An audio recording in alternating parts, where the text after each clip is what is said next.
skates are back on the canal, fares are up on the bus, and Ottawa snagged a late winner, plus a World Juniors shocker. Let's get into it.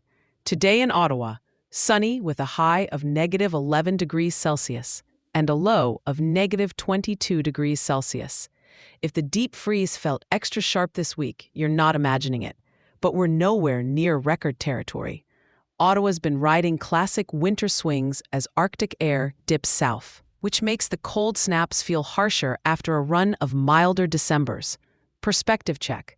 Last winter was unusually warm enough that the Rideau Canal never opened for the first time since 1971.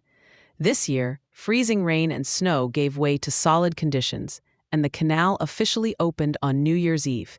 It's a reminder of how variable winter can be here, even as the long-term trend tilts toward milder Decembers with climate change. For now, enjoy the skate while the cold holds. Speaking of holding on, your wallet might feel a bit lighter on transit. Ottawa's fare increase is now in effect. A single adult ride rises by 10 cents to $4.10, and the adult monthly pass goes from $135 to $138.50. City Council approved the hike to chip away at OC Transpo's ongoing revenue shortfall. But advocates warn higher prices, especially for short trips, could push riders away if reliability doesn't improve. One wild card is office work. A wider return to office for federal employees could lift ridership and squeeze downtown parking, nudging some commuters back to transit. Until then, the message from riders is clear. Make it work, then we'll pay for it. Grocery bills are the other sore spot, and there's a new national framework aiming to smooth the supply chain. Canada's Grocery Code of Conduct took effect January 1st, designed to level the playing field between big retailers and suppliers and curb unfair practices. It promises more transparent pricing and fewer backdoor fees that have sparked disputes in recent years. For shoppers, don't expect overnight price drops. There's uncertainty about immediate impact at the till.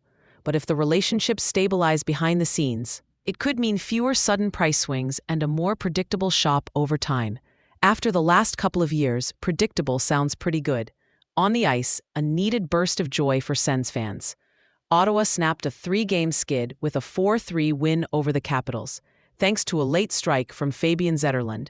That's the kind of clutch finish this team has been chasing. Bag a couple of those and the vibe changes quickly.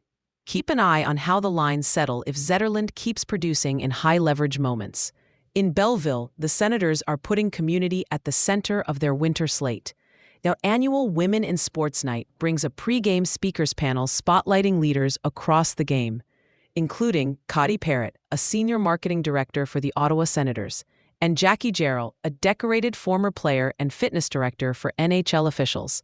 Then, on January 10th, it's Indigenous Communities Night with a focus on the Tyendinaga Mohawk Territory.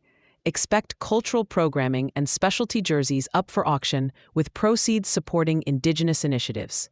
Team leadership says the goal is both celebration and sustained partnership with local Indigenous communities, a meaningful step for the region's hockey hub. A whirlwind in the wider hockey world, too.